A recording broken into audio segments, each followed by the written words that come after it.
E se o maior privilégio que alguém pudesse imaginar viesse, na verdade, com a maior responsabilidade possível? Vamos mergulhar juntos na mensagem chocante do profeta Amós, que vira completamente de cabeça para baixo a ideia do que significa ser o povo escolhido de Deus. Olha, tudo começa com essa promessa, que é a base de tudo. Eu vos tenho amado, diz o Senhor. Isso aqui não é um carinho qualquer, um afeto casual. É uma declaração de aliança, um amor especial que escolheu Israel dentre todas as outras nações. É esse privilégio que prepara o terreno para tudo que vem a seguir. Essa pergunta, ela está bem no coração da mensagem de Amós. O que acontece quando o privilégio não leva à proteção, mas sim a um nível de responsabilidade muito maior? Amós está prestes a nos dar uma resposta que com certeza é bem impactante. E é aqui que a história dá uma virada surpreendente. Vamos ver agora como o privilégio se transforma em punição, revelando a mensagem central e, por que não dizer, chocante de Amós. O povo de Israel se apegou a essa ideia da escolha divina como se fosse um escudo, sabe? Eles pensavam, nós somos o povo de Deus, então somos intocáveis.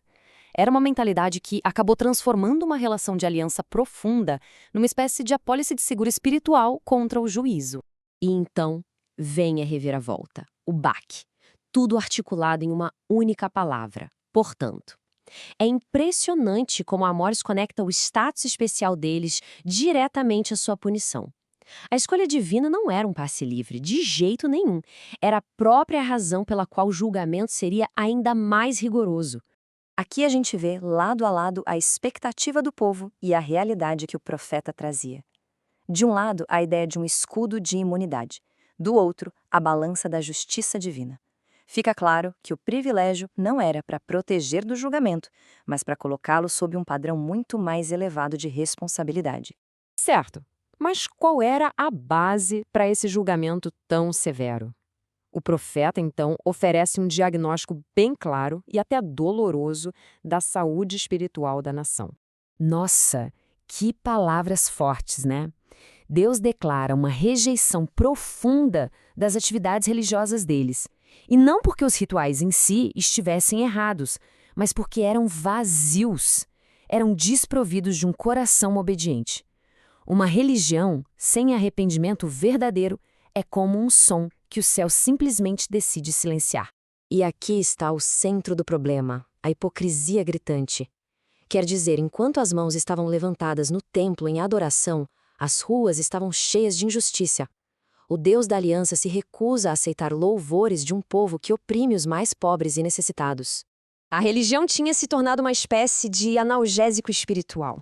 Em vez de transformar o coração, o culto era usado para acalmar a consciência, sabe? Isso permitia que a injustiça sistêmica florescesse nas sombras, enquanto a presença de Deus era convenientemente ignorada na vida do dia a dia. Mas será que esse julgamento era para ser a palavra final? O profeta usa uma metáfora poderosíssima para dar um novo significado, um novo enquadramento ao propósito dessa dura advertência. Que imagem forte, né? O rugido de um leão. Ela mostra que a advertência de Deus não é só sobre destruição. É, na verdade, um chamado urgente para voltar ao caminho certo. Amós foi enviado para compartilhar esse rugido com o próprio povo de Deus. Então, se a gente pensar na lógica da aliança, a própria disciplina é um ato de amor. É um ato de graça, pensado para prevenir a autodestruição final. O Deus que disciplina o seu povo o faz porque o ama e deseja, no fundo, restaurá-lo. E isso nos leva, finalmente, ao movimento final da mensagem do profeta. Um movimento de esperança, que mostra que o julgamento não é, de forma alguma, o fim da história. O processo de julgamento, então, tem um propósito claro: purificar. Ele remove a hipocrisia, a injustiça que tinha corrompido a nação e expõe essa religião que era só de aparências. E logo depois dessa purificação, vem a promessa de restauração, de reconstruir o que foi quebrado, mas agora sobre um fundamento de verdadeira justiça e santidade. Ele disciplina, sim, mas ele também reconstrói. E aqui está a promessa final de esperança. Levantar o tabernáculo caído de Davi significava muito mais do que só uma reconstrução física. Era uma promessa de restaurar o reino à sua glória original, sob a liderança divina, unindo de novo uma nação que estava quebrada.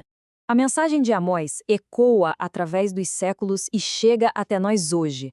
deixando no ar essa pergunta: como é que o privilégio da graça molda a nossa responsabilidade? Como podemos garantir que a nossa fé de domingo se traduza de fato em justiça e integridade na nossa vida de segunda a sábado?